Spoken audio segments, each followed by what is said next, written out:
Hello, ladies and gentlemen, everybody. Sorry, I forgot to hit record. Hello, ladies and gentlemen, everybody in between and beyond. My name's Jordy Coleman. You can call me Ginger Wolf, and welcome to my Let's Laugh. Today featuring Andrew Dice Clay. Whoa, forgot to turn down my monitor. My apologies. All right. So before we get into it, I have to. There's a little bit of stuff I have to kind of take care of. Because first and foremost, Andrew Dice Clay is the most controversial comedian that I've had on my show. Yes, we talked about Louis C.K., but Louis C.K. is a little bit of a different factor because with what Louis C.K. did, that's a little bit different, shall we say. Um, because the simple fact of the matter is that Louis C.K. he admitted to what he did. He apologized for it. There was a court case, and that took care of everything, essentially. Again, whether you feel he was punished too harshly, not harshly enough, or somewhere in between, that's for you to decide. That's not for me. Andrew Dice Clay is a completely different specimen to look at.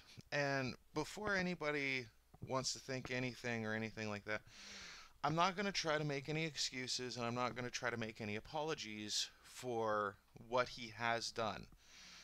Simply because, first and foremost, it wasn't me, so why would I try to apologize for it? And number two, he himself would not want somebody making apologies or excuses on his behalf.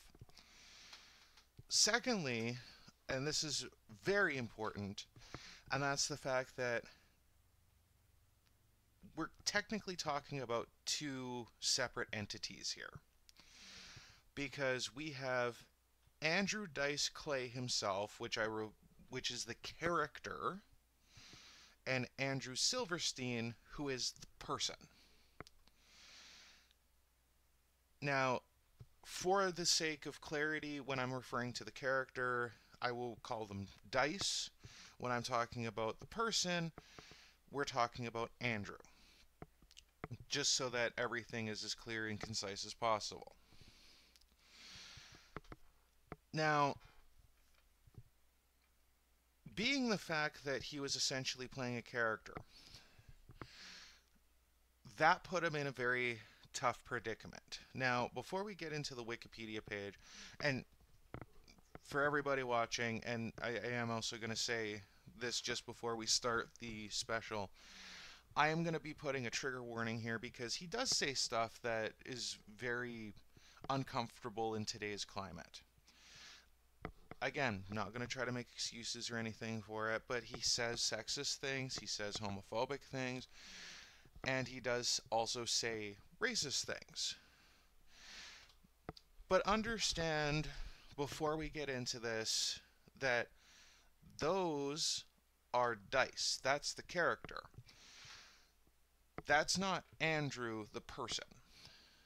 Now, the other thing is that keep in mind, when he was blowing up, we're talking early 90s, late 80s.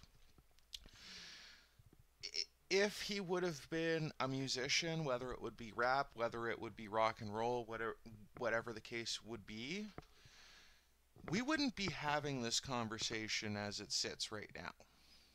We plain and simply we wouldn't be. Because that's essentially what music was at the time. So to look at it through a different guise because it's supposed to be comedy feels a little disingenuous. Now, again, not saying that it's right because it's music, but we seem to give a little more of an excuse for music than we would for comedy. And that's just plain and simply not fair, in my opinion. Now, that all being said, normally we just kind of go through some of his Wikipedia stuff, but I also have two other tabs open here. And this is just kind of going over some of the controversies that he went through. And this starts off exactly where it should, if you're being specific. Because it does talk about him being in the 1980s, and he was the biggest, not one of the biggest, he was the biggest stand-up comedian at the time. And that is absolutely true, simply because the only people that were close to his level at the time were Eddie Murphy and Richard Pryor.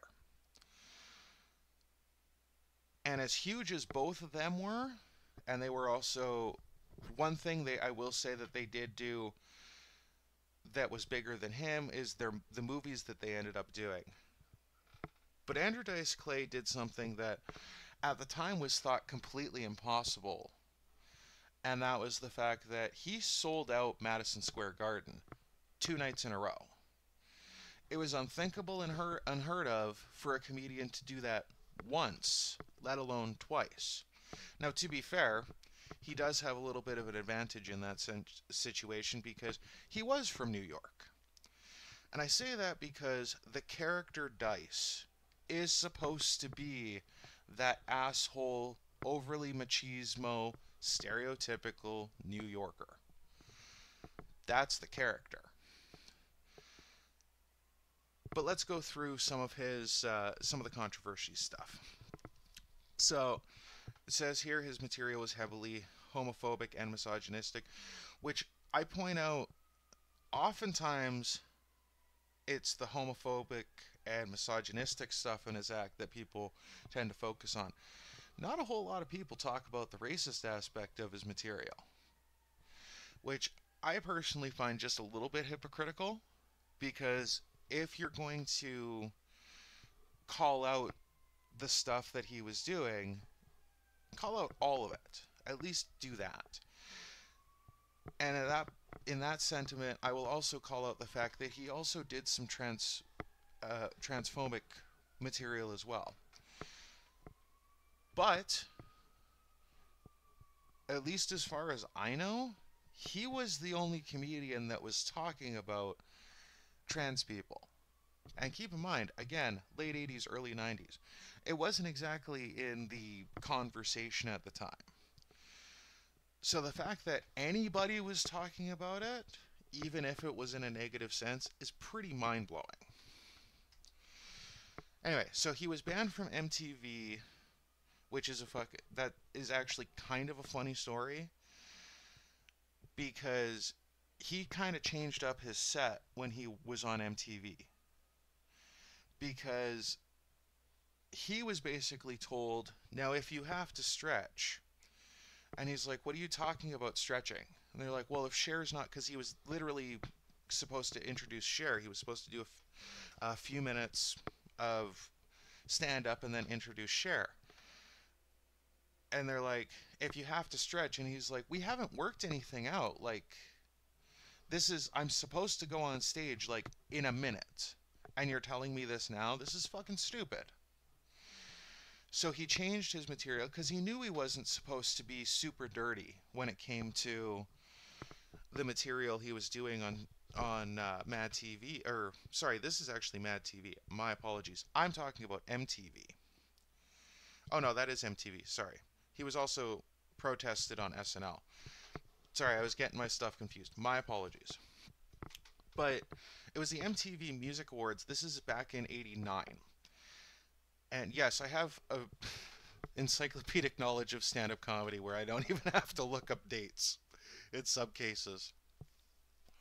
Also, I kind of cheated and I looked at this a little bit before the live stream started, to be completely honest. But that being said, he was banned off of MTV, and this was just as he was essentially peaking as a stand-up comic as well. We're going to get into some weird aspects of his career here, so kind of strap in a little bit. Um, and then when he was on, he was protested at Saturday Night Live when he was supposed to be hosting it. Now, Sinead O'Connor, who was supposed to be the musical guest the night that he was on Saturday Night Live, refused to perform because of his misogynistic and homophobic stuff. And there was also a cast member, I can't remember who it was, basically also refused to perform. And in my opinion, that's a good thing. Okay? That is a good thing because if somebody is saying things, even if it is meant to be a joke, if somebody is saying things you disagree with, that is absolutely your right to just be like, I do not want to be associated with this. I will walk away. And that is exactly what a human being should do. That is our right as human beings to do it, and that kind of thing, and everything like that. But the thing with MTV, and this is what they were literally saying as they were deciding whether or not he should be banned from MTV. And keep in mind, that was supposed to be a lifetime ban. He was not banned. I think it was around 2000-ish that they unbanned him, which by that point his career was not going great. But yeah, I absolutely agree with that. And like I say, I'm not making excuses or anything for what he said because he did say things. But again, character. So it literally shows in this video old school Andrew Dice Clay at his offensive best. Which this is a YouTube video. We won't be watching this one. Um, but that kind of, in a sense, says it all. So, yeah, so September 9th, 1986, they aired the 6th Annual Music Video Awards. He came out to introduce the live performance by Cher.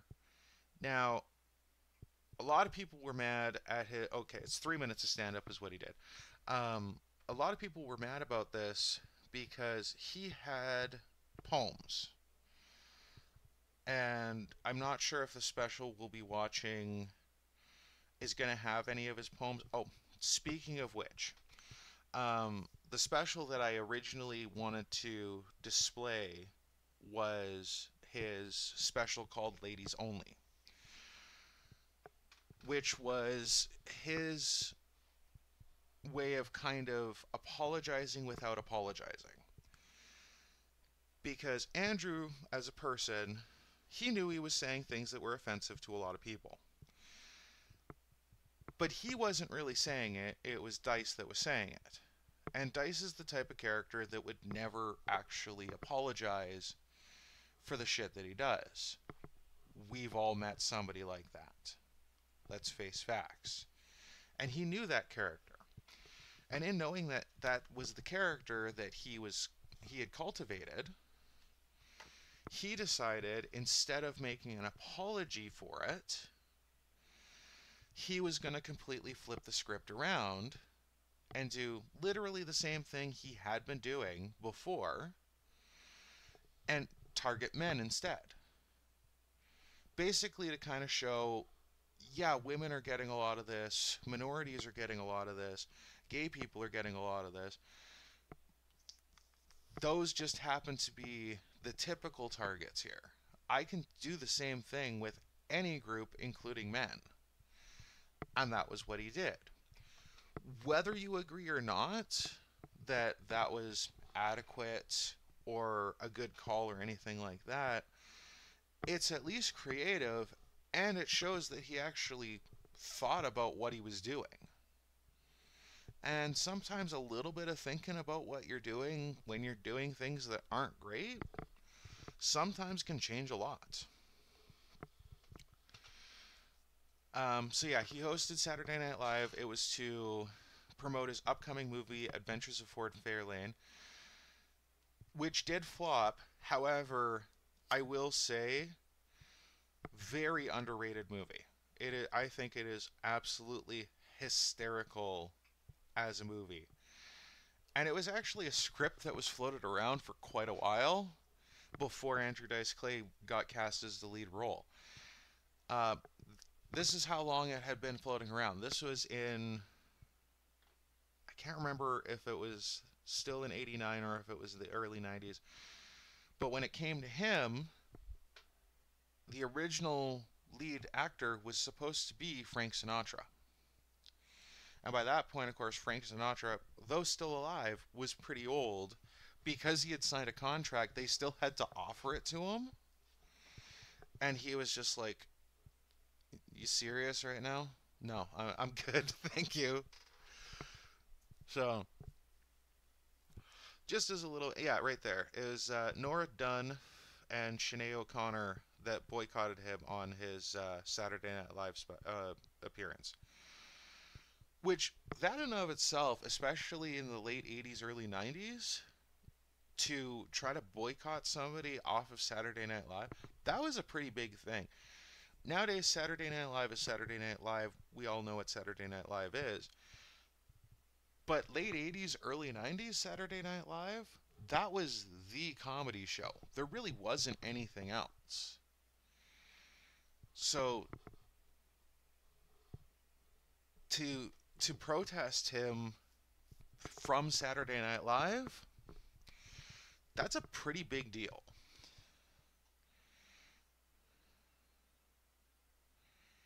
Yeah, he had a breaking point when he appeared on the Hall show. I have heard some people speculate about this, that he was actually feeling remorseful about the character that he had portrayed for quite a while at this point. And I'm actually going to touch on the origins of the character here in a little bit because I feel that that's important as well. Especially considering we're not watching one of his early specials today. But yeah, when he was on Arsenio Hall, he kind of broke down, and when he was trying to promote the movie Adventures of Ford Fairlane, and he was actually kind of punted in the ass later on by Sam Kinison, who is also another very controversial figure in the world of stand-up comedy. And we'll talk about him when we eventually get to him. But this is the difference between two different personalities. Because you have Dice, who didn't apologize, but was like, I'm going to put my crosshairs in a different direction. Sam Kinison, who had some very similar material, which was also part of the reason why he was really pissed off about Andrew Dice Clay becoming so famous so quickly, because very similar material. So he was also homophobic, he was also anti-women, that kind of thing, at the time as well. And what he did is he essentially did a fake apology. So his first special, a lot of misogynistic material and stuff like that. Second special comes out at the beginning of a special. There's this thing where they're talking about how he's so sorry about what he did and everything like that. And then you start the special, and it starts with him walking through the crowd with two women behind him, and he's leading them both on leashes. Now, first and foremost, aside from that being some kinky shit, to me, that is a far worse route to go than, instead of apologizing, making a special specifically for the group that you supposedly hate so much, or apologize and then do that. Neither one is necessarily good, but what little credit we can give, let's give. So yeah, Adventures of Ford Fairlane flopped. Also, by the way, Adventures of Ford Fairlane also has Gilbert Gottfried in it. So if you've ever wanted to see Gilbert Gottfried in a movie where he wasn't playing a parrot, I highly recommend this movie.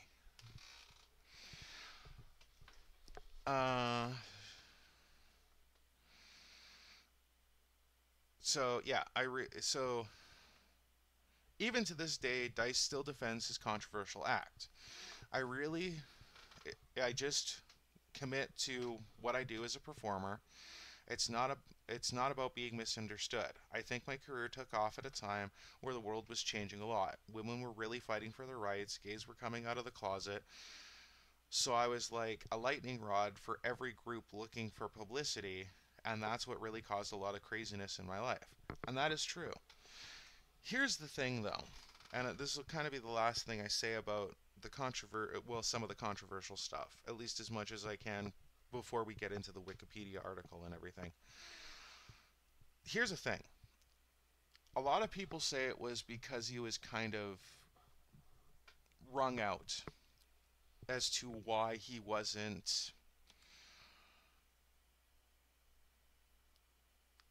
kind of disappeared. And that's actually not entirely true because while everything was going on, he became a father.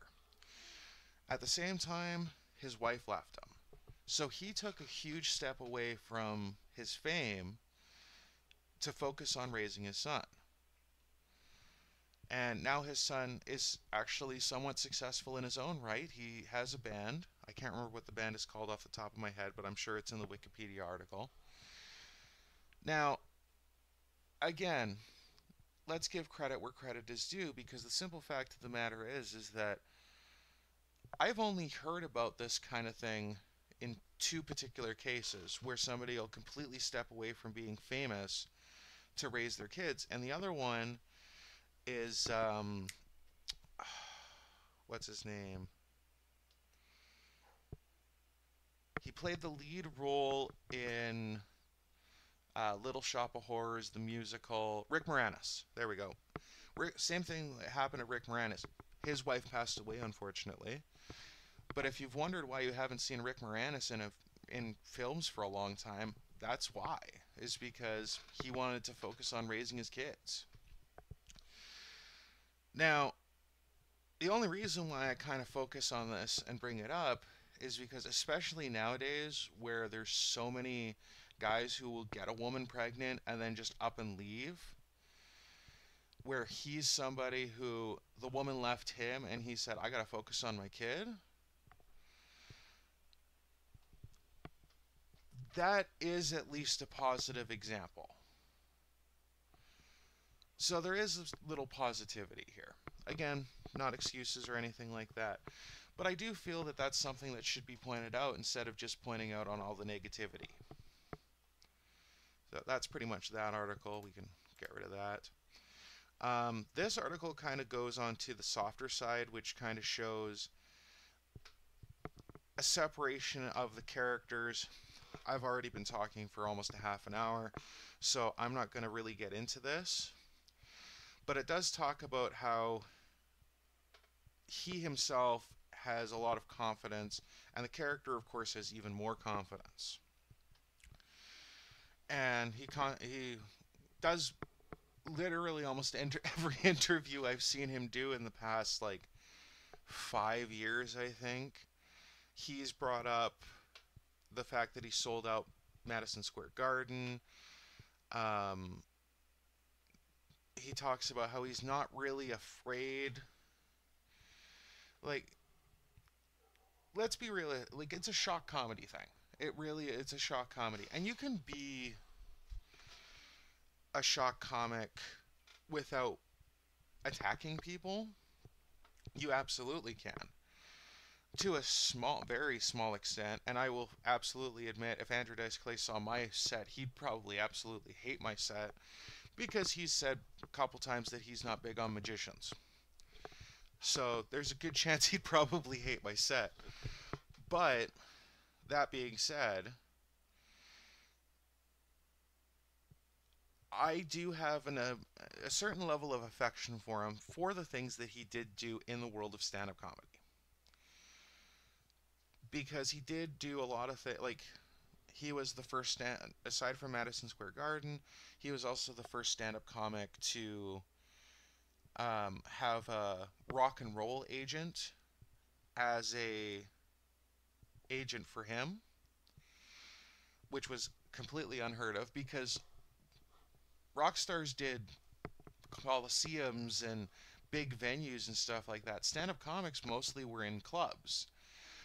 A big venue to a stand-up comic was 1,000 seats, not 10,000 seats, not 100,000 seats, and that's what he was looking at doing. Now, seeing it kind of brings up, and I actually really love this part of the particular article because a quote close to the end here is, I didn't think I was doing anything wrong. Dice was not self-deprecating, which was the style at the time. Cue the Grandpa Simpson meme there. It was a comedic superhero, which, depending on who you were, sure, I can absolutely stand by that. Not always, but at the same time, not everybody liked Superman as well, so different strokes for different folks. But I love this line here: if Dice was a superhero, time was his kryptonite. And if that doesn't sum it up, that's pretty spot on right there. Alright, now, just before we get into the Wikipedia stuff, and we won't spend a whole lot of time on Wikipedia because we've already covered a bunch of stuff that I'm sure is already on here. But I gotta say this, and I'm sorry if you guys can hear the dog barking in the background, that's outside. How Andrew Dice Clay started. He wasn't really looking at being a stand-up comic. Yes, he became a stand-up comic, but that wasn't really what he was. He got his look, his style, his charisma, his everything like that from guys like Little Richard, Elvis Presley, that kind of thing. And he really was the first rock star comedian.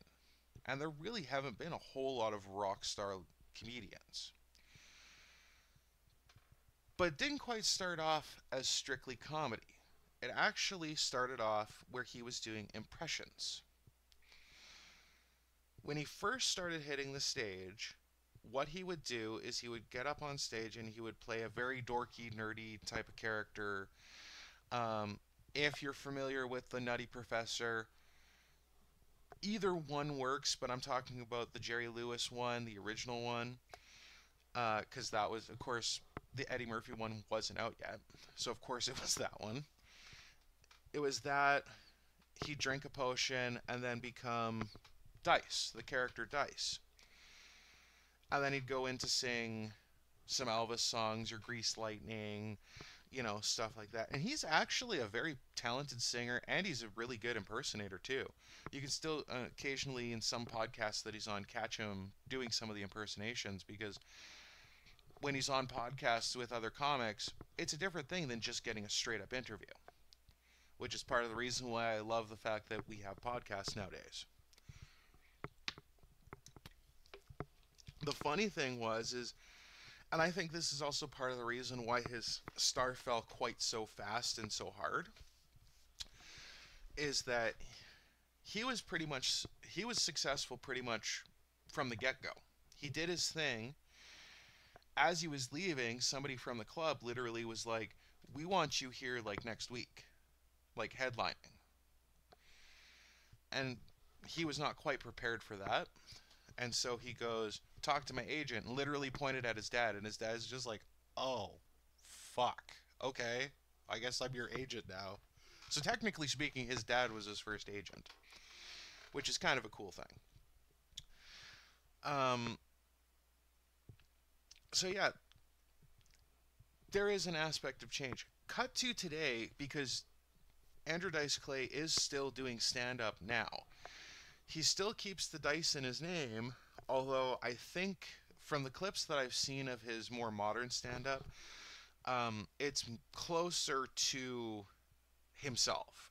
He's stepped a bit away from Dice and gone into more of himself, which I think is a good thing.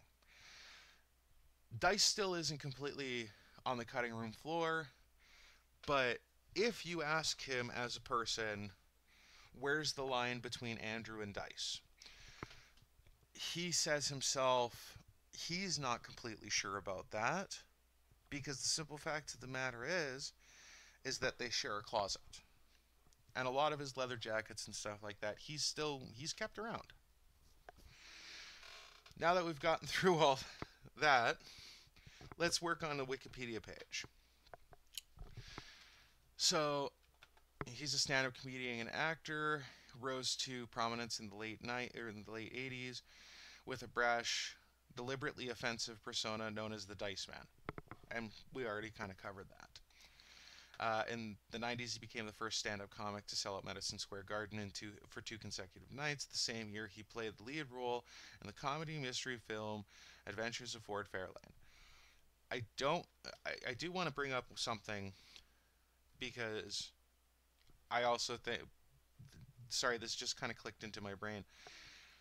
And you can watch it on YouTube. So if you have a chance, you don't have to listen to the whole thing because it's fucking like it's over 2 hours long. But there's an album he put out in like right after he sold out Madison Square Garden, and just because it's not in the beginning of this, I think it's an important thing. He put out an album just basically going to a club and it was recorded at Rodney Dangerfield's stand-up comedy club in New York City. Um, Unsuspecting crowd, and it was a late night show. Now, as a comedian, if you're doing a late night show, it can be rough because you're dealing with a lot of drunk people, a lot of stoned people.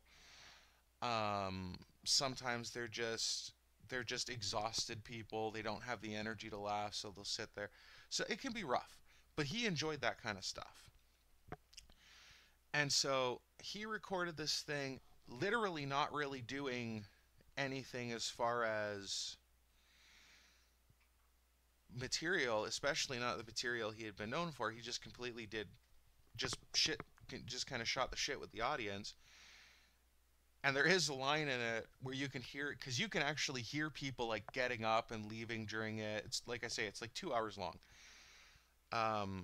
And there's one guy who actually gets up and yells at him, "You're about as funny as a glass of milk."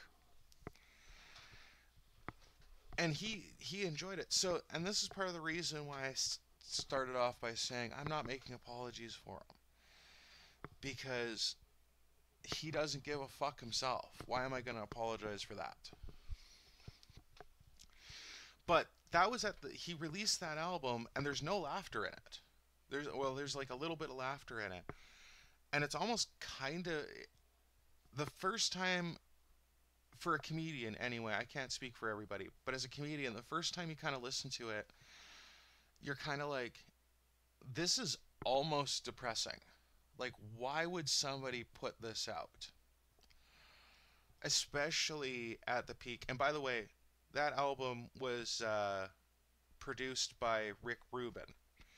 And if that name kind of sounds familiar, but you're not quite sure where it sounds familiar, he created the record company Def Jam.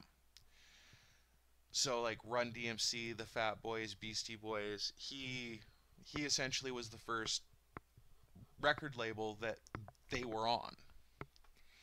So very old school rap. As some people have put it, he basically invented rap. Not accurate. I understand the sentiment. Not accurate, though.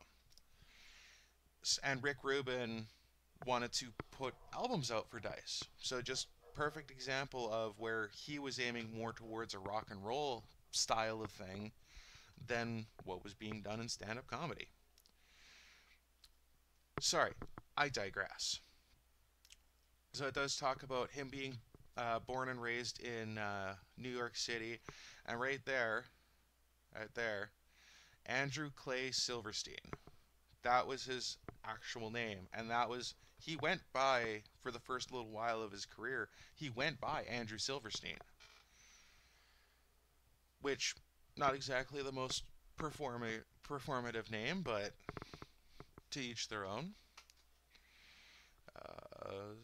Yeah, he was in the neighborhood of Brooklyn where he was raised. He is Jewish, and he has one sister. And his father was a boxer and a real estate agent, which is one heck of a combo. That wasn't meant to be a boxing pun, but there we are. And at the age of 5, he was entertaining his family with impressions, and by 7, he was playing drums inspired by the sound of big band music. So, i.e., Frank Sinatra, that kind of thing. Oh, and there it is right there. Let's get. He paused higher education but dropped out to become a full time comedian. Clay cites Elvis Presley, Fonzie, John Travolta, and Sylvester Stallone as his heroes. So, with a combination like that, the character's not so much of a surprise. You know what I mean? It's really not. So, he began his career in 78 and adopted. Oh, and auditioned at Pips Comedy Club. Wow, that's an old comedy club. I don't think Pips is still around anymore. Uh, this is actually kind of one of those. It's kind of depressing for me because the fact that I can't click on this, like Wikipedia, part of the Wikipedia article, shows that Wikipedia probably has nothing about Pips Comedy Club, and that was a pretty big name in the world of comedy. If you there's a handful of huge comedy clubs. There's the Ice House. There's of course the Comedy Store in L.A. There's Dangerfields in New York. Like there's so many things, and we like that information is very very hard to come by, and it is kind of depressing for somebody like me who's very into um, the history of stand-up comedy, because these are things. And the thing that's even more depressing is the fact that I can't find information about like foreign comedy clubs. Like it's hard enough finding domestic comedy clubs. I can't find anything. I can't hunt around and find out what kind of comedy club. The closest you can get would be like England and Scotland, but you can't find hardly any information on stand-up comedy clubs that are like in Russia or Germany or Romania or Africa or Asia, anywhere in Asia. You know, it's absolutely impossible. Sorry, again, I digress. More of a rant in this one than than I meant, but yes, you get the idea. Um, but yeah, he so this is talking about he started an act mainly of impressions, which included a character named the Diceman, based on Jerry Lewis and Buddy Love from The Nutty Professor. So yeah, the original, which transformed into John Travolta in Grease. Which, if you look at the character, I mean, this is a more newer. Now, I'm pretty sure, in all honesty, he was dyeing his hair at this point, because if you look at him now, he's got completely white hair. But yeah, you can kind of get the essence of that kind of character just from looking at this. A picture of him on stage during the early sets at Pips was described in a baggy white T-shirt, pants rolled up to his knees, and a pair of thick glasses, with a black leather jacket underneath the shirt, so he could seamlessly switch to his Travolta character when the lights came out. The, with his new act, Clay graduated to larger and more prestigious comedy venues, including the Improv, Catch a Rising Star, and Dangerfield. And these ones you can all click on, which are all very big names in the world of stand up comedy, and perhaps one day we'll be looking at those on the show. He recalled his father being supportive of the act during one performance at Dangerfield. He knew it was different right off the bat. He saw it worked. The persona was more of a shock to his mother, but she got used to it, and he recalled her laughing at his jokes. And right there, that little spit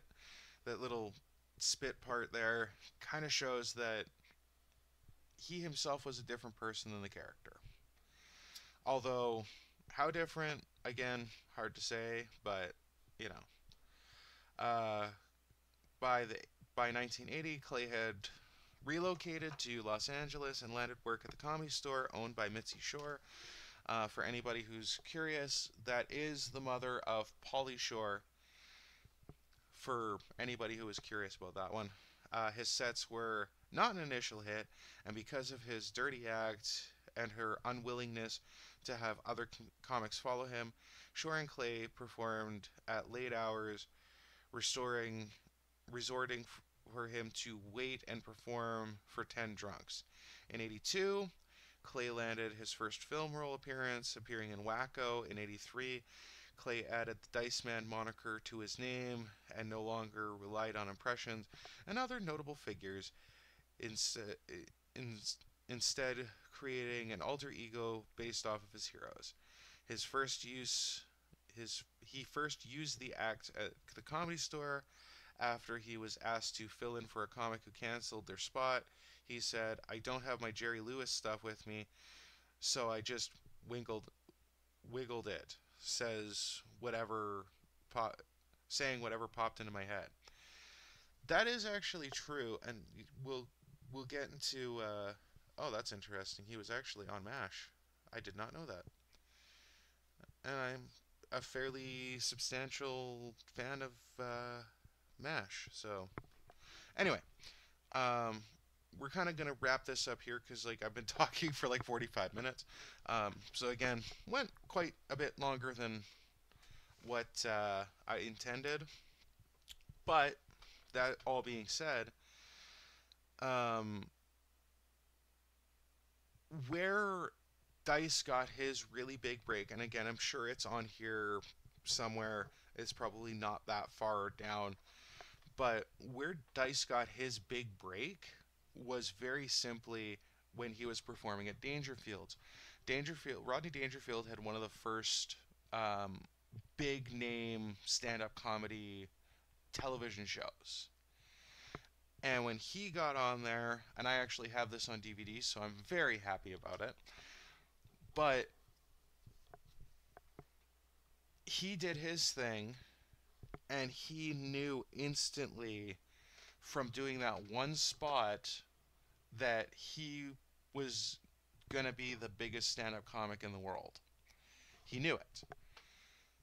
And to his credit, he absolutely did it. There are very few comics, even today, that can say they've done half of what he did. And again, love him, hate him, somewhere in between. I think the world of stand-up comedy, as a minimum, owes a lot to Andrew Dice Clay. Now, with that being said, I think it's time we get into the special. Again, before I hit play on this, I am going to... There we go. Before we hit play on this, I am going to specify there will be trigger warnings. Again, homophobic, racist, possibly transphobic, and misogynistic material ahead. If this is stuff that you have a problem with, by all means, you can click off the video. Completely understand. Next week or next month, we'll be doing some a little bit lighter stuff. But with that being said, let's sit back, relax, and watch Andrew Dice Clay, No Apologies.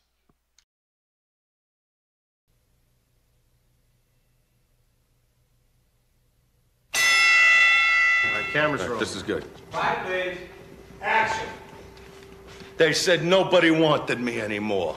Hollywood didn't want me. The movie studios didn't want me. Network TV didn't want me. Talk show hosts didn't want me. Jay Leno with a head bigger than these gloves didn't want me. David Letterman with a space between his teeth you could drive a 18-trailer tractor truck through didn't want me. Well, you know who does want me? You want me. The American public wants Andrew Dice Clay, the undisputed heavyweight comedy king.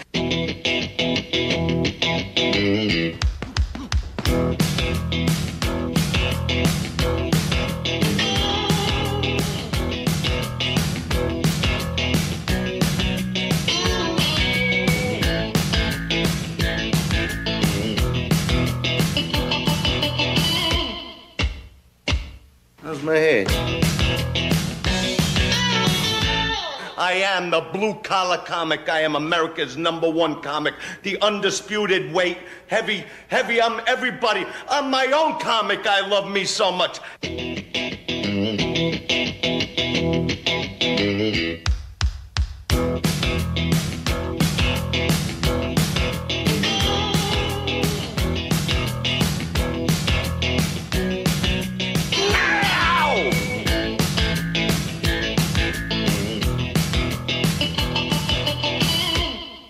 How you feeling today, Leno?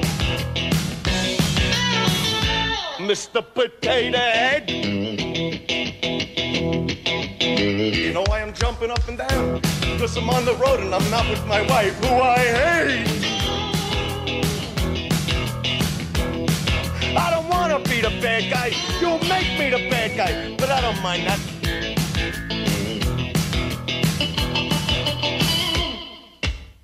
Do you hear, America?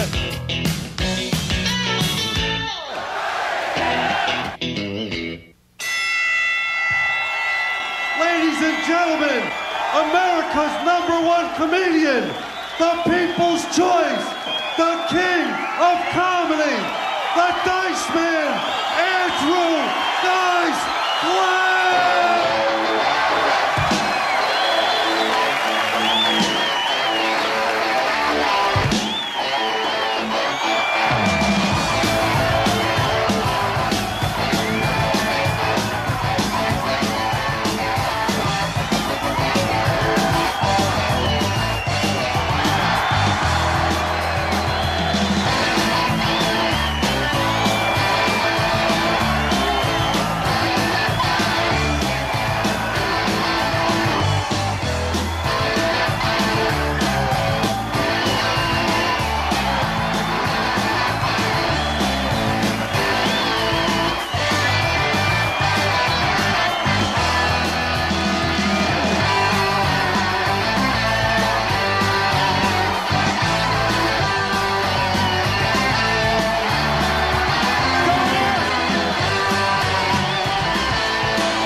Look at this.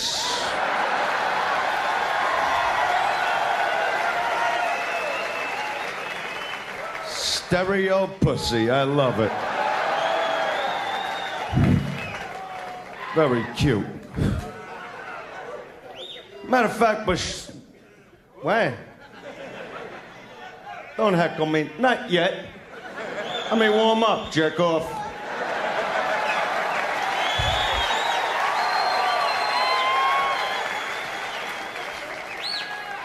No, I'm a little tired.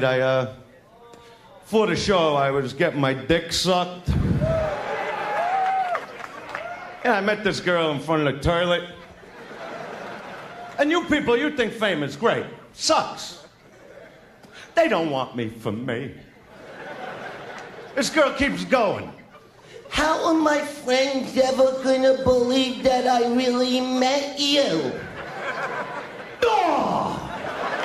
Here's your fucking receipt.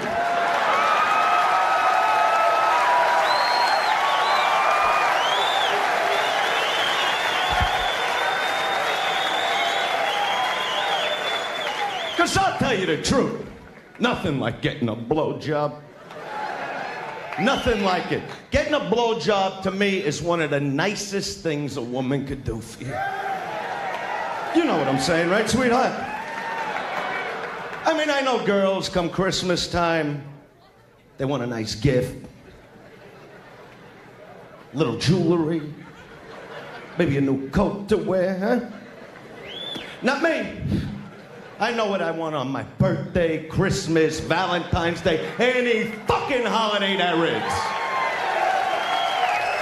I tell her, sweetheart, don't spend a penny, just suck my dick.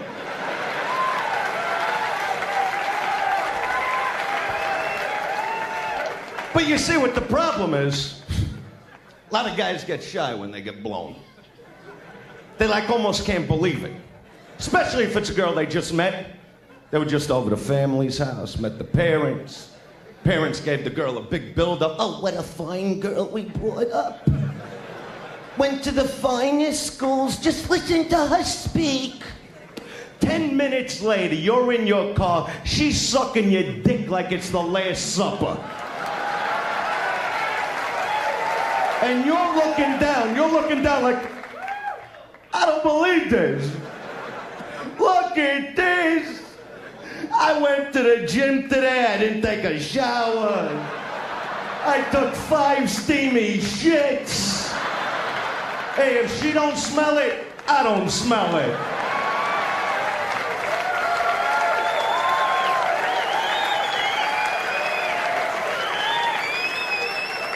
It's really, I just love getting my cock sucked. I gotta tell you.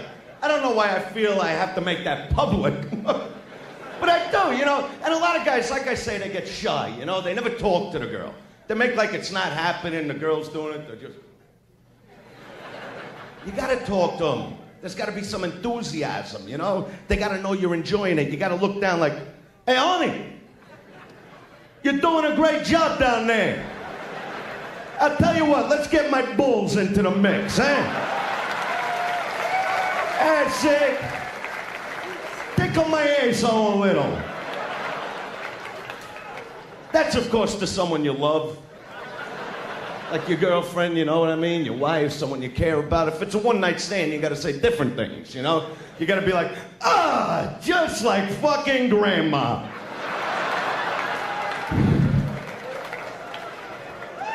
Well, blowjobs are important. We all know it. Oh, yeah, every guy loves to get his dick sucked. Never saw a guy turn it down. We love it so much that at one time in our lives, we've all tried to do it to ourselves. And listen to the guys. How does he know? Oh, you know, it gets fucking frustrating. You know, jerking off, we all do that, you know. But one night, things aren't going so good in your love life, you're thinking, hey, I'm gonna try to suck my own dick. That's how fucking perverted we get it. And now you find yourself like in a bowl, right? And your cock is like 3 inches from your face, and now you're thinking, you know, I really do idolize black guys. I mean, you look in your own dick, and if you get real close to sucking it, you start thinking like, what if I really do suck it? Am I actually gonna suck my own prick? What if I die? What if I have a fucking heart attack? Someone's gonna find me.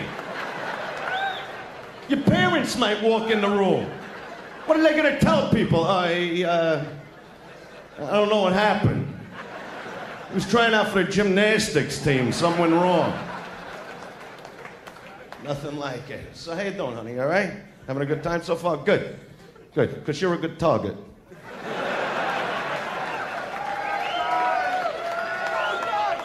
You're with your boyfriend tonight. You know that when I talk about sucking dick, you know everything I'm saying, right?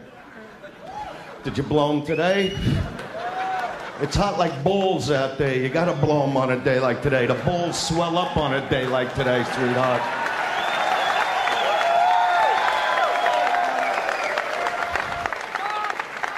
Now, you can't make like you're embarrassed. Not in that outfit. No fucking way. Let me guess what you do for a living. I don't know, none. The fuck out of here. Look at her. Oh, yeah. Ball goggling. I bet that's what she's into. A lot of chicks really get into that ball goggling stuff. That's when you lower your sack into that yak. It's like this big fucking trim they got going on now. You know what I'm talking about now, right? I caught something there. Very cute girl. How long you dating her? Almost 2 years. 2 years. Interesting. Interesting, eh? She's very cute. I like that. Look at those fucking tits. How can you get embarrassed when I say that?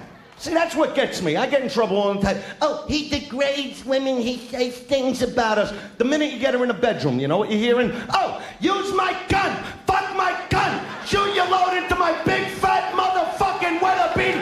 Fat fucking hairy, smelly, skanky fucking gun!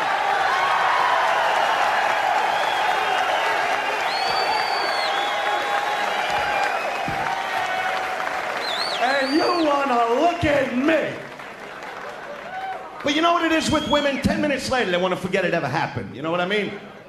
It's like you're in the living room, she's in the kitchen, and you're like, hey, cunt, do me a favor. Yeah, grab me a beer, huh? And she looks at you like, cunt? And you're like, honey, cunt.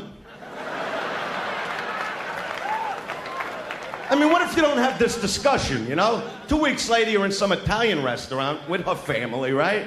And you lean over and you're like, hey, cunt, pass the breadsticks. And her mother looks. You mean me?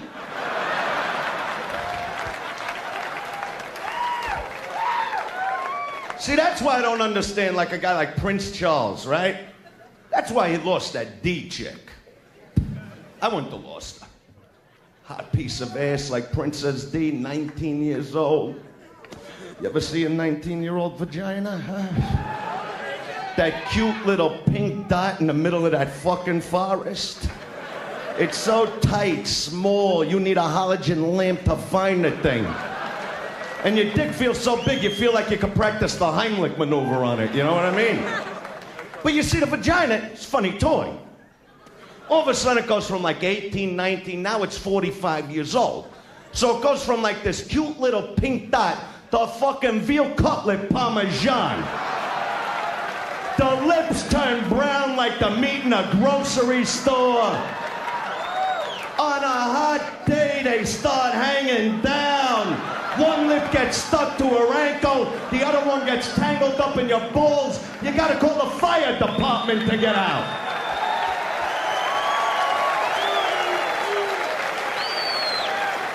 I'm waiting to see the commercial on TV. My cock's caught in a gun, I can't get out. I can't blame D for leaving that guy. That happy. You know what he would do, Prince Charles? He'd play polo. Polo! A piece of ass at home. He'd rather sit on a horse's back while it takes a dump the size of a garbage can instead of sticking his balls in her pussy. That's real smart. See, she wouldn't have left me. I know how to treat a queen. I'd sit there, I'd put on the crown, sit over there in the throne, and I'd be like, hey, D, come here. Do me a favor, eh? Lick my balls. Come on, baby. That's my girl. That's how you keep a girl happy. That's what I think.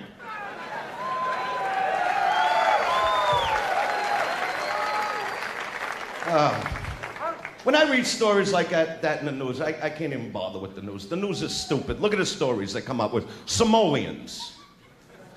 We're dealing with fucking Somalians now. All my life, I grew up in New York, around all kinds of people. Right? You got everybody out there. You got black, white, Italian, Jewish, Irish, you got a chink, a spick, sprinkled in here and there.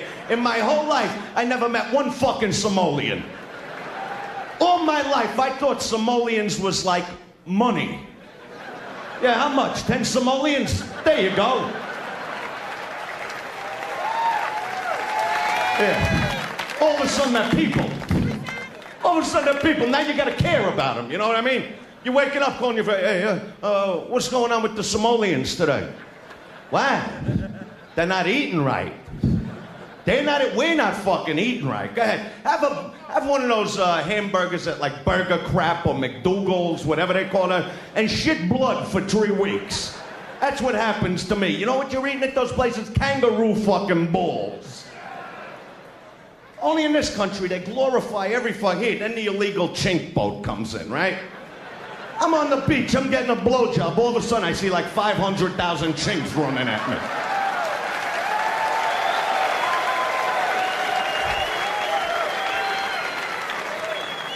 Then I'm trying to get blown going through the tunnel. I hear there's a fucking bomb in there. You lose your heart on, right? So I figure, right, over the 4th of July weekend, I'll go up to the roof, she'll blow me there. I get hit in the head with a fucking blimp. Unfucking-believable. It's just fucking ridiculous around it. And every person, every ethnic group needs like their own newscaster, right? First they come out with like all these Tibet newscasters, whatever, the Orient or whatever, Connie Cunt, whatever the fuck her name is, right? They don't even act Chinese, you know? They come on the news, they're like, well, good evening. Good evening. That's not how a Chinese person acts. Chinese person comes out, you're wearing like the kimono. Maybe you got a mask on, some knitting needles through your hair, a bowl of rice, some chopsticks, you're ironing a shirt, you come wobbling out. Hello! I'm Connie Kite!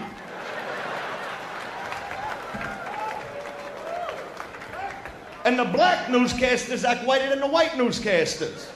During the riots in LA, which to me were the greatest thing to happen in LA in years.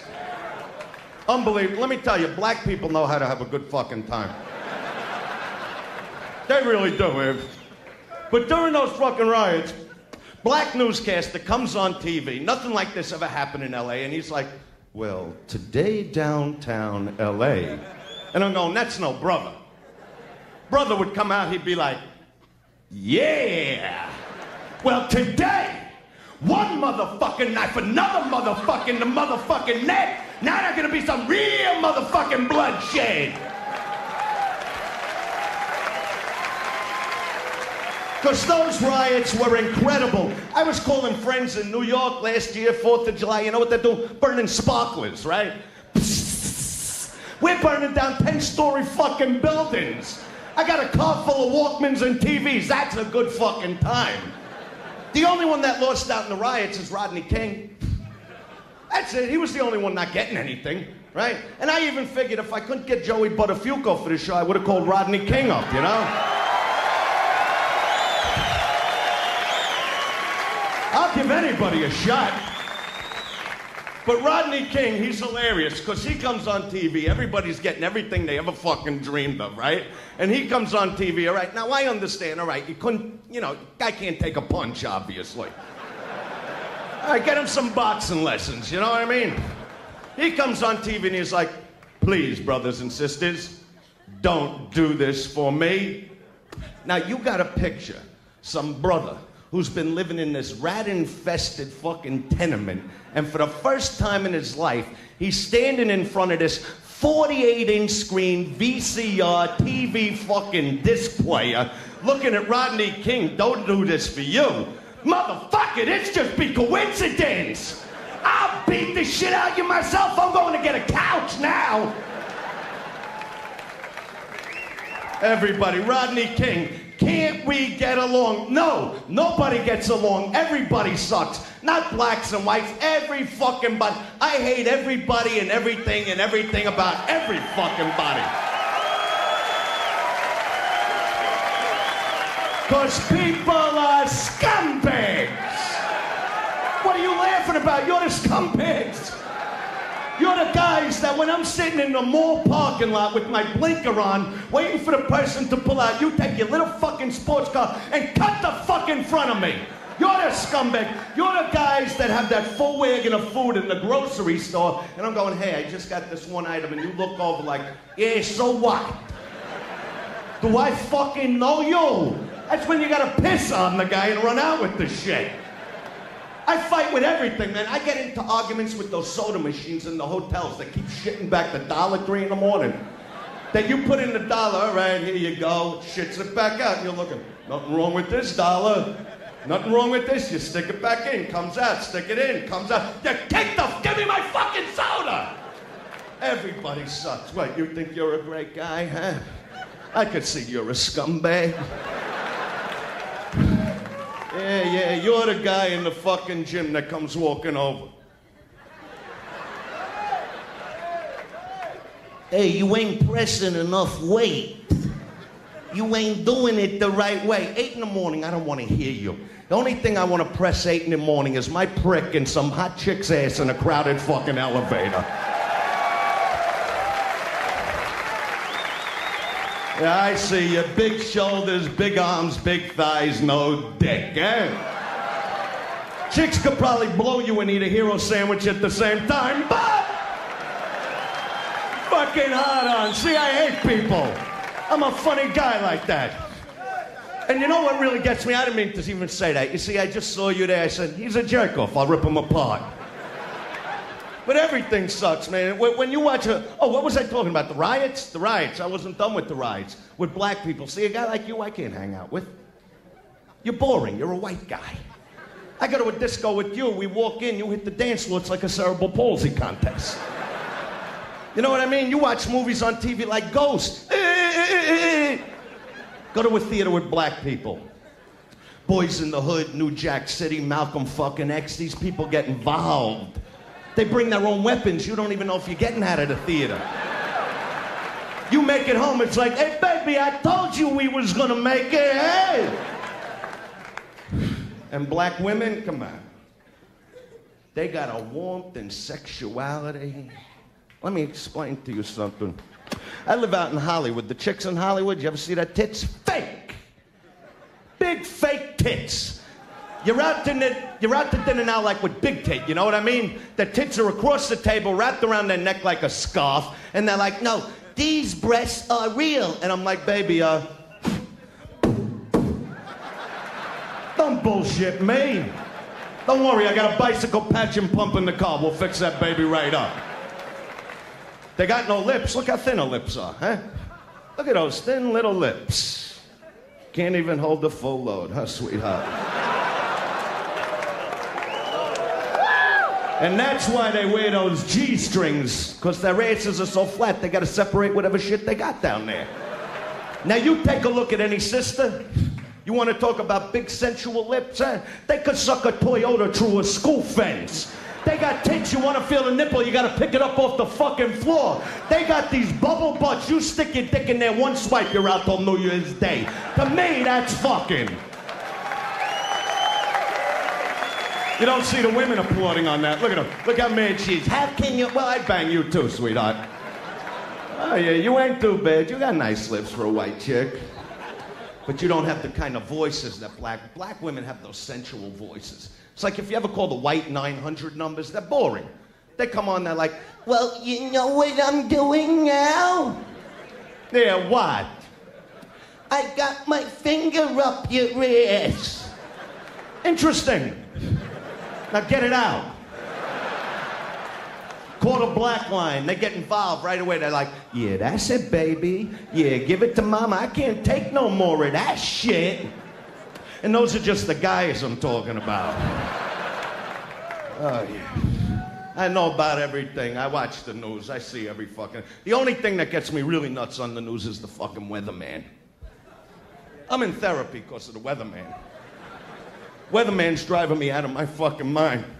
Can't just tell you what's going on here. No, just gotta tell you what's happening all over the fucking country. Like I give a fuck. I couldn't care if the whole country sunk as long as it's hot and sunny in my backyard. But this guy comes on and he's like, you ain't gonna fucking believe this. Bring down the map. Now the map comes down and he's like, you see this whole area? This whole fucking gray area over here. This whole fucking thing. Oh, me, catch me, I just get more. I can't believe it. I don't know what it is. Now you got this cloud down here. Look at this cloud. Now, God forbid, this cloud down here bangs off of this cloud, hitting Iowa. Iowa, they should just blow Iowa up all to fucking together. In the Midwest, you have the dumbest motherfucking people that ever lived in the mid-fucking West. I've been there. I've met them. I've seen them. You go into a store and go, can I have a soda? They don't have soda. You know what they have? They have pop! That's what they have, pop! You dumb motherfucker! Look at this. Right on the bottle it says Club fucking Soda, not Club Pop. What's wrong with you? That's why the government goes, I'll tell you what. You take your money and plant your corn for $8 a bushel, and we'll give you back, 5. And they're like, well, that sounds right, those dumb fucks. That's why once a year on Christmas, some kid in the Midwest hacks his family to fucking pieces.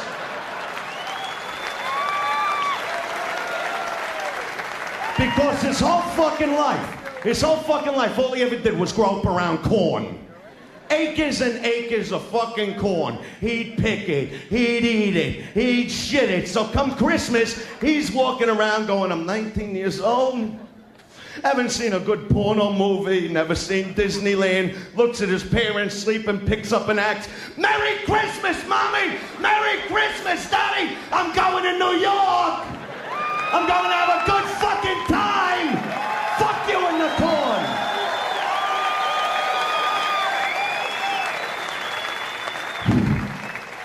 What was I talking about? Oh, the weather. How'd that come into the fucking weather? You know what the weatherman should really do? He should just tell you the way it is. You know what I mean? You hear me? Weatherman should come on TV one night, look into the fucking camera and go, I'll tell you what, not gonna be no map tonight, not even tomorrow's forecast. No, you know why? Because why do I have to be here at midnight when you dumb motherfuckers could wake up 15 minutes early, look out your window, if it's snowing, wear a pair of fucking boots, all right? If it's raining, bring an umbrella. What the fuck do you need me here at midnight telling you shit that's happening in the clouds that ain't even gonna fucking probably happen tomorrow? So fuck you already. Leave me the fuck alone already. Why? Because you gotta know what kind of stockings to wear to work. Isn't that so, honey? I gotta come. That's all. That's my problem. I didn't jerk off yet today. I'm sorry. I'm a little high-strung, a little tense. It's like I feel like I got one big bulldog bull. You know how that feels? Look how she's looking down. Like, unbelievable how I can insult you like that. What's your name, sweetheart? Danielle. Talk. Danielle? Very cute girl. Got a boyfriend? No, huh? I guess that's why you walk around with your tits hanging out. You're looking for a date, huh?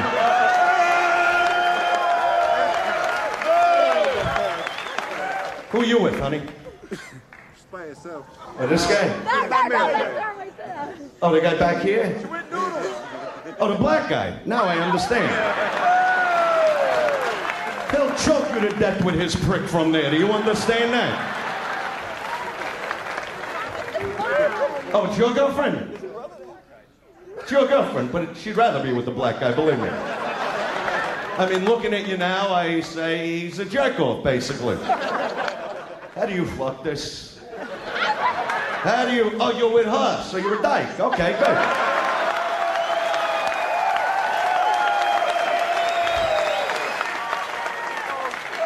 Ain't bad, that nice white skin of yours. Oh, look at her, huh? The black guy's popping a woody already. We'll have a skylight in this fucking place. That's yours, huh? Pretty cool. I could always tell when that... What are you showing me, your tits? Like I never seen tits. Like I've never seen... All right, let me see them one more time. Come on.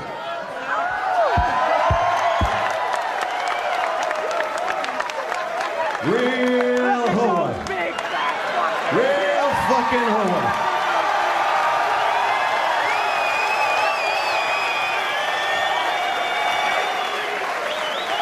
Look how they'll do anything to get on TV. That's beautiful. Beautiful girl. I bet you got a bush that would make a chia pet jealous, baby. Nice hairy bush. That's what I like. Like a bear's back. I bet they got samples of your bush at every carpet store in Long Island. I'm gonna write a movie about your bush. I'm gonna call it Swamp Thing. I bet a bush is so hairy, she takes down her panties, a pussy singing, welcome to the fucking jungle. Oh! That's what I like, a real pig, you know what I mean? I don't like these girls that go, oh, I could count the guys I've been with on one hand, and they count like by 50s. I like a hoa, you know what I mean? Type of chick that when you're jerking on her face, she's singing, raindrops keep falling on my head. Type of chick, you fuck a cunt mouth and asshole, and it's a ritual for her. That's what I like. Where you can look in a pussy and out her asshole. That's a lady to me. And that's what I married. A real hoa. Oh yeah, that's what I like about my wife. No games, no pretense. You thinking of getting married, huh? Yeah, one of these years. Dope. You know what marriage is like? It's like being in a fucking, a jerk off. It's my show, all right? We're not a team. I'll put my prick in a freezer and cold cock you in a minute. Being married, it's like being in a roller coaster, getting out of the front seat and sitting in the back while everybody else throws up on you. Hey, we got a couple married couples right here. Look at them. Look how fucking happy they look. Don't they just look fucking thrilled with each other? Well, let me tell you something about my wife. I hate her with a fucking passion. You know, everybody goes, oh, we're getting married because we're in love. That's not what you're getting married for. Because they keep pushing you. All the years you were dating them, they follow you around. Are we going to get married? You think we'll ever get married? You think it would be good if we ever got married? And one day they catch you off guard and you just fucking snap, you know? You look up at her and you go, I'll tell you what. You want to marry this? You want to live under the same fucking roof with this, huh? You want to clean the little hairs off the dried piss around the toilet for the rest of your life? Clean the shit stains out of my fucking underwear? Blow me when you don't even fucking like me anymore? Well, come on! You and your whole fucking family! Today!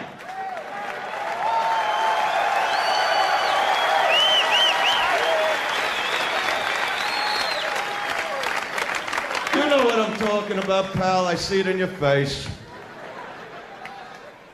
Because you don't just get the girl, you get the family with it, right? The one day you got off Sunday, right? Want to lay around the house with your balls swinging from your boxer shorts. Hoping maybe she'll pick up a hint and pick one out of your pits for you. But no, guess who's coming over? Mom and Dad and the 300-year-old fucking grandparents in their walkers and their wheelchairs that when they're eating all this snot and shit's coming out of their nose. They got ponytails out of their fucking hair and they're trying to tell you stories. Oh, I could remember Ven what? You don't even remember your own fucking name. Get the fuck out of my house, you old fucking cocksucker. I got a load to drop. I got coming, my balls needs to flow. But I'll tell you one thing about my wife, she sticks by my side, know what I mean? It's like a few weeks ago, I'm doing like 175, like in a school zone. Fucking cop pulls me over, right? Couldn't figure I was in a rush, this asshole. Pulls me over and he's like, you were speeding. Yeah, great. Now we both know it. Well, I gotta give you a ticket. Do you? I'll tell you what, let my wife blow you. She's right in the car. That's a woman you could depend on. But don't get me wrong, you know, I'm nice with my wife. I'm a gentleman. I got manners. Before I left to hit the road, I took her out. We had dinner, beautiful dinner, some wine. Now we came home. She got a little sick, so she's like throwing up from the wine. So I'm like just trying to bang her from behind because I'm leaving the next day. And she's looking back at me like, can't you see I'm throwing up? I'm like, well, honey, it's not like I'm trying to get blown over here, you know what I mean? I know about chicks. I studied a vagina. It's like I'm eating this chick's dungeon a few days ago. Now, most of you girls know how to take care of your vaginas. You know how to clean it, you know. Not this one, like cow shit. I'm down there sticking Tic Tacs in there. Listerine. I'm spraying Raid. And everybody else in the plane is watching. It's like I can't do nothing right, you know what I mean? You try to be a nice guy, you try to be a gentleman. I didn't light a cigarette, you know, there's signs all on no smoking. There was no cunt-eating signs. Can't be a nice guy, you know what I mean? You still eat your wife the way you're supposed to, huh? See, me, I should have been a gynecologist. I miss my whole calling. Because I got a bedside manner, let's face it. It's like you go to the gynecologist, how's he act? Right, he's cold. You come in, he's in the white thing with the stetted thing on, and, you know, he's like, all right, throw off your clothes, put your feet in the stirrups, open up your pussy, let's see what's wrong. That's no way to treat a lady. Now, you come to me, number one, I'd be like in pajamas. You know, like a light blue, you know what I'm saying? I'd have the lights down low, a little soft music in the background. You'd come walking in, you'd be all uptight, I'd be like, relax, baby. How about a little Dom Perignon before we get started, eh? Ooh, look at those bullets sticking right through your shirt, eh? Nipples like fucking cantaloupes. I bet your husband digs that, eh? All right, I'll tell you what, sit up on the table, just one leg. Ooh, look at that pussy. You got an adorable lummy pussy. Let me just pet it a little. Oh, that's cute. I bet your boyfriend bounces his balls off your ass like a cushion and shoots one on your back. But I'm not interested in that. I'm a professional. I'm a doctor. Dr. Dice.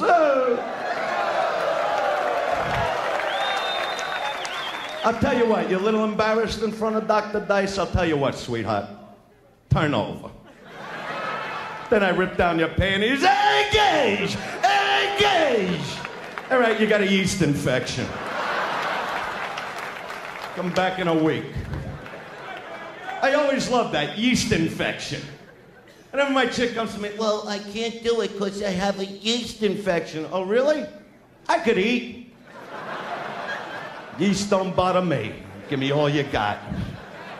And you know what I like about your wife? She's not like that little skinny one over there. You know what I mean? I don't go for that. That's still, you know, they got those little asses. You got black and blues on your balls. I like a nice fat ass.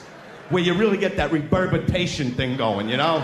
Like your balls are playing ping pong between your thigh and her ass, you know? It's like...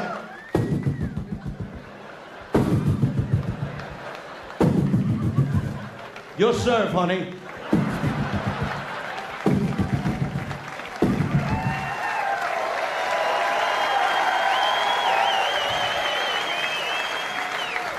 And she's got those big fat tits. You know, these girls, some of them go, oh, isn't a mouthful enough? No!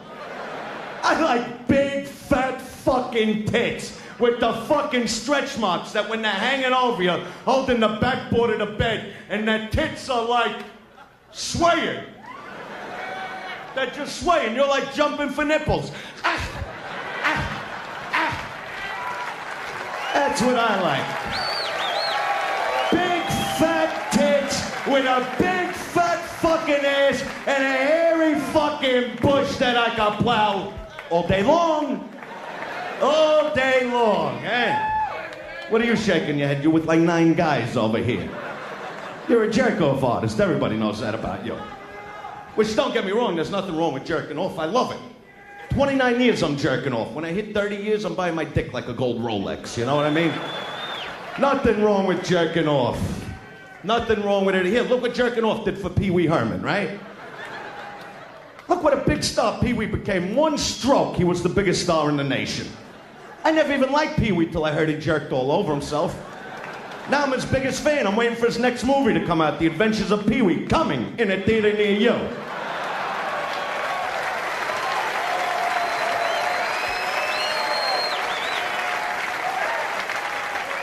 But if you're gonna jerk off in public, you gotta pick your spots. You gotta be smart. You gotta think about it. Go to McDonald's 3 in the morning, put in your order, jerk off all over yourself. Then watch a guy try to peel like a 20 off your hand. Here, take it. Here, what? My money's no good over here? Take it. Keep the change. Then he goes to give you the burger that's sticking to his hand. Take this, asshole. I'm in here 8 hours. It's my third fucking load, all right? Nothing like jerking off. And what do you think? Women don't? You think your girlfriend don't masturbate, hey? Banging a jerk off like you, hey? You'll come home one day, see a die-hard battery and jumper cables on the nightstand with the Energizer bunny running around the room. Still going. Why give up ever ready for never ready, huh? How do you fuck this with a straight face, huh? Look at her with that leopard dress. Oh, I'd eat her for. She's sexy, I'm telling you. You got a sexy chick, man. I'd eat the corn out of her shit. You understand what I'd eat the fucking corn and the can out of her shit. And I don't even like corn. Look at you, Miss Sexy Motherfucker, huh? I'd eat a yard of shit to get to your ass pipe. Are you kidding me? Oh, see, that's what I love. That's just what I love. And then they fuck guys like you. What are you yelling, you stupid fucking asshole? What the fuck are you yelling? Real jerk-offs, that's what I deal with.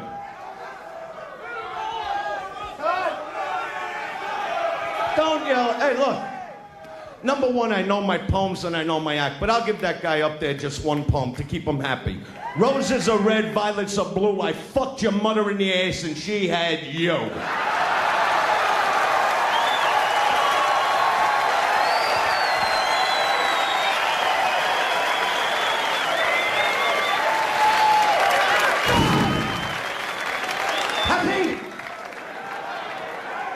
Unbelievable what I gotta go through. I'd rather deal with the married guy over here for a little minute. How long you married now, huh? 2 years? You still banging the way you used to? No, right? Not the way you'd bang this little one over here, would you, with the glasses? Miss Lois fucking Lane, hey? I know the way you bang your wife. You get on top and you're like, Not if you got her, huh? Had a couple beers, met her in a bar. You fucker like this! You motherfucker! Get the fuck up here! That's how you bang that. I know about you and your wife. I know how you act already in bed. You come to bed with your black socks and your white boxers with skid marks in them. And she looks at you like, fuck him, he might have half a shit hanging out of his ass. And then you wonder, how come she doesn't blow me the way she used to? Because your balls smell like your asshole. She'd rather suck off the dog, at least he licks his balls once in a while. This whole fucking thing fucked up. But I'll tell you the truth, banging could get kind of boring, you know what I mean? It really does. It's like you're banging for an hour, and you come for 2 seconds. It becomes like a ritual. It's like, all right, honey, look, we're gonna bang now. What the fuck is this? Keep it. All right, honey, on your back. Here we go. All right, good. I'll tell you what, turn on your side. I'll spoon you for a minute. Nice. All right, ass up in the air. Here we go.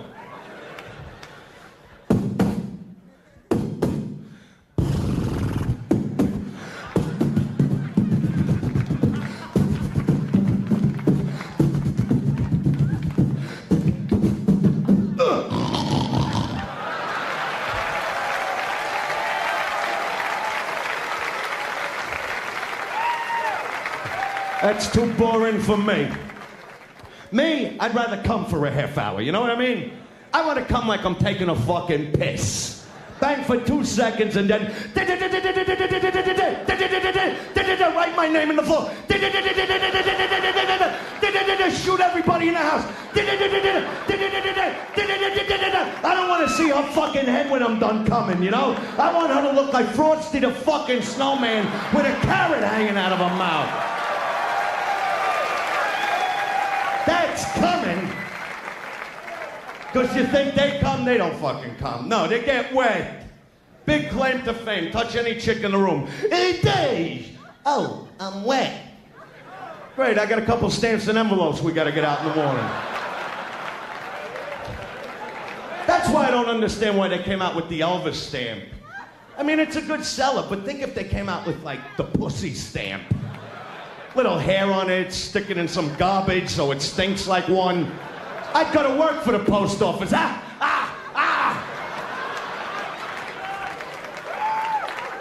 Not that they all smell, you know, you gotta really work them up, but they don't come. You try it all. Bite their neck, spit in their ear, twist their tit like a TV tuner. One hand's going in and out of her ass like a saw, the other one's playing with a clit like a windshield wiper out of whack. And you're trying to keep like a pace with your prick, you know what I mean? And after all this, the chick's still sitting there like, well, I think I had an orgasm. I'm like, well, I know I did. Look at your fucking neck. Don't get me wrong, some of them do come. You get those oddballs. And the ones that do, they don't stop. It never ends. It's like you're banging them. All right, you're going to come now? Yeah. All right, wait, I'm not done. All right, here we go. Come on. I'm not done. I'll put a fucking bucket over here ready. You hear? It's unbelievable what goes on. And the beauty of guys is, after we bang a chick, we look down at them like we've banged their pussies into another planet. We're all the same. You know, we get up, we circle the bed 3-4 times.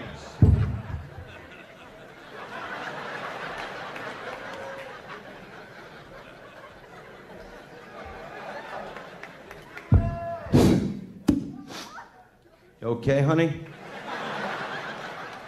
I didn't, hurt you too badly down there, did I? And they're looking at you like, hurt me?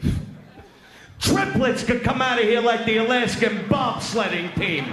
10-pound babies could parachute out of here. What the fuck do you think you're gonna do with your 4-inch fucking popcock?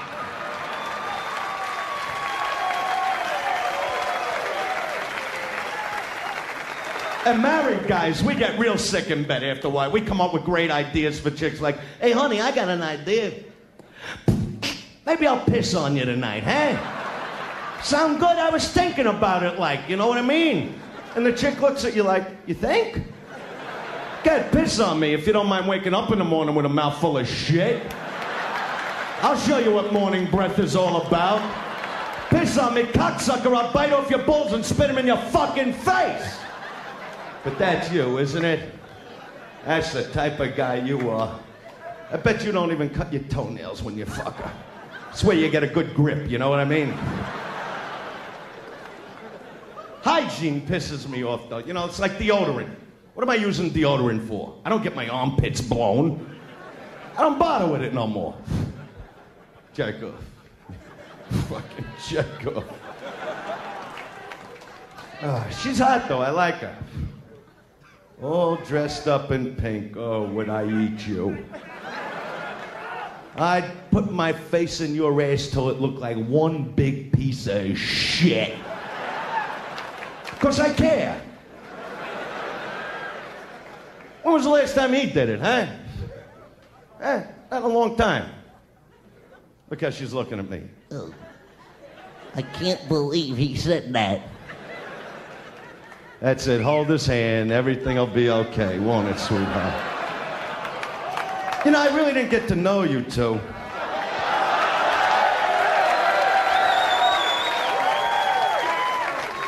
What's your name, sir? Phil. Phil. You bang a Phil. And what's your name? Make him go away.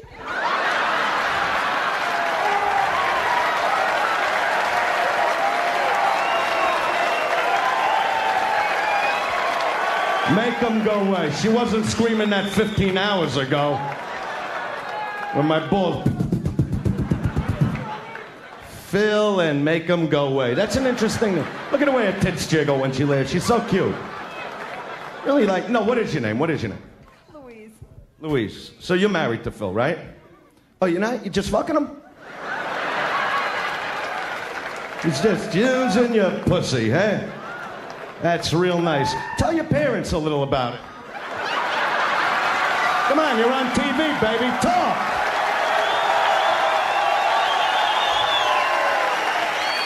Tell them the way you suck Phil's dick. Go ahead.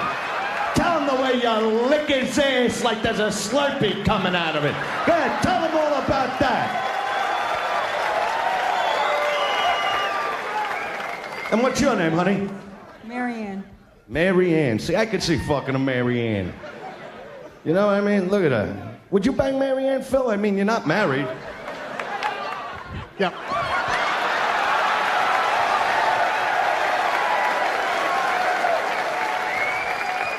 You'd fuck anybody, wouldn't you, Phil? Just get your dick and balls wet. You're a happy guy, huh? Look at him. He's gonna come in about 10 seconds. Watch. All right. So, are you engaged to Phil? No. So how do you suck his dick and feel good about it? There's millions of people waiting to hear. You see, that's what just makes me sick. You see, you come in here and you look at me like I'm terrible. Isn't that the truth, sweetheart? That's right. You look at me. You want to point your fucking fingers at me.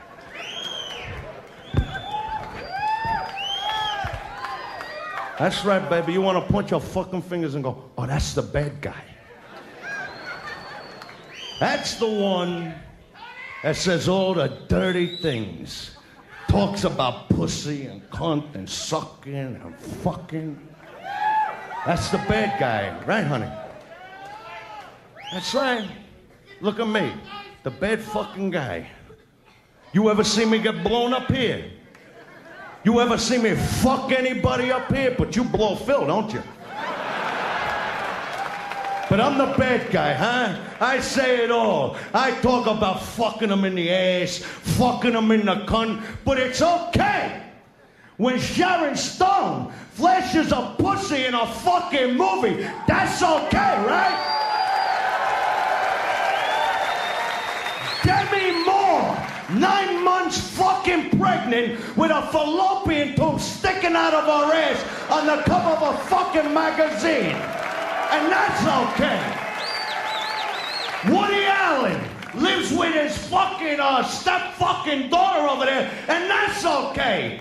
Priests are fucking 9-year-old boys in this world, but I'm the fucking bad guy, huh? Michael Jackson, I'll sing to all the little children while I play with my ball sack, but I'm the fucking bad guy, huh?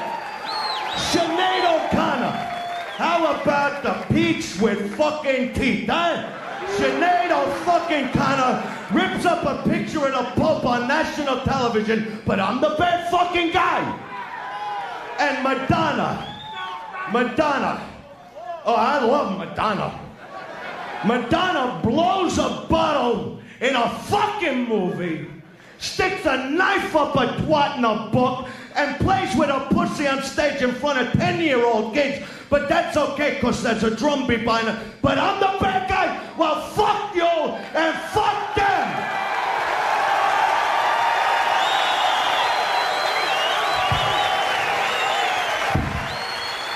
So say goodnight to the bad fucking guy.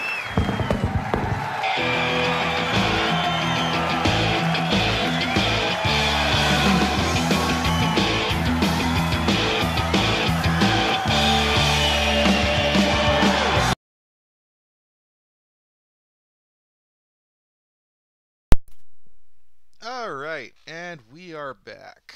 There is a little bit more. I think there's like a little bit of a post-credits scene here of like some of his older stuff, or some of his other stuff, but we don't have to really get into that. I am curious. Should show on his Wikipedia page. Comedy specials. No apologies. So this came out in '93. And, oh, it was a pay-per-view. It wasn't even an HBO special. It was a pay-per-view special. Which is the thing, a lot of people don't realize there was a period of time, and it was actually, I'm pretty sure it was Richard Pryor that started it, where stand-up comics would do, instead of just doing HBO specials or Showtime specials or that kind of thing, it was, you'd actually have to pay to view the comedy special. So kind of similar like what YouTube does, where you can search up a movie. At 90% of the time, you're able to find the movie, but you have to pay like $5 for it. Basically, same kind of concept as that. Not like I pretty much covered a lot of the stuff he was talking about before we got into the special, so there's not a whole lot for me to talk about. I do find it funny that they, his kind of whole rant at the end, more or less, it was his Dice way of doing it, but more or less what I was saying beforehand is, you know, if you put him in the music industry, the kind of stuff he was saying at the time would have been common. You know, especially if you were putting him in, like, you look at the chains he was wearing, he's definitely influenced by hip-hop. Like, let's be realistic on that one. There was one thing I did think, one of the guys in the audience, I'll see if I can find him real quick. One of the guys in the audience, and I'm actually really surprised he didn't mention it. Yeah, there he is there. I'm just going to turn this down until we get to him. The guy kind of looked like the Wish version of Freddie Mercury. I thought it was kind of funny, and I was actually really surprised that he didn't say anything about that. But yeah, not really a whole lot I really want to talk about. I mean, this was definitely... There he is. It was definitely harsher than I was expecting. I haven't watched this particular... I've watched all of Andrew Dice Clay's specials. I haven't watched this particular one in a long time. And yeah, you can definitely tell it was him kind of doubling down on a lot of the shit that he was getting called out for. And there's some anger there, for sure. There's definitely some anger there at this point. I don't think he's angry or jaded about it nowadays. Like I say, he's not doing the same type of material and stuff like that. To a point he is. To a point. Because he does talk about, he likes more plus-size women. He talks about that, and he still talks about sex a lot. Simple fact of the matter is that sex is kind of funny. The way we view it, the way it is, sex is a funny subject matter to get into, I'm not gonna lie. But I pretty much said everything I wanted to say at the top of everything, so I think I'm just gonna end this here.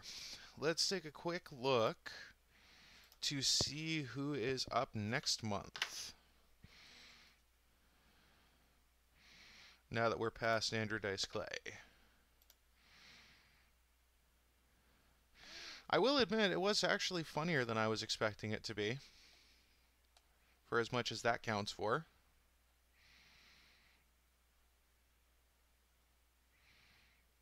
You gotta scroll so far.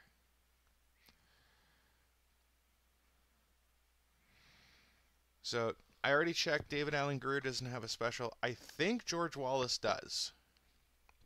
If not, for sure Louis Anderson does. So, it's actually just kind of...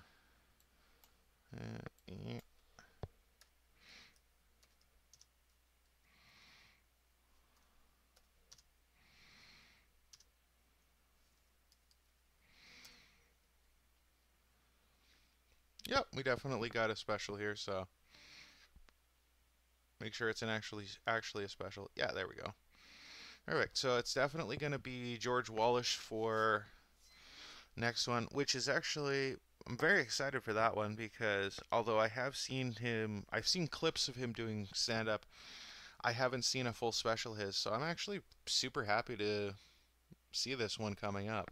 So that's pretty awesome. I do want to say at one point we had 5 people that were viewing this. So to anybody and everybody who's watching this right now, thank you for tuning in. Now we're only down to 5, so who knows exactly how many people have actually watched this. Oh, now we're down to 4. I'm watching you guys. But yeah, like I say, it was funnier than I expected, but also more offensive than I expected. I thought it actually started getting kind of good about the halfway point for what that would be worth. So, Jim Brewer is another comic I would be interested in seeing. Dana Carvey for sure. I'm going to be very happy. Dana Carvey is definitely one of my top guys. So, that's going to be a good one. And if you guys like impersonations, mark your calendar for that one. Which will... Hang on.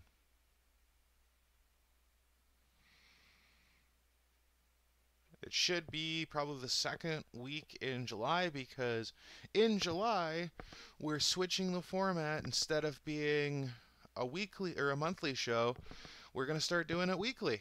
Every Thursday coming at you. So with that all being said, thank you all so much for joining us today. I do hope you enjoyed this. I hope you enjoyed a little bit of education of learning about Andrew Dice Clay and a little bit of his personal history in the world of fame and fortune.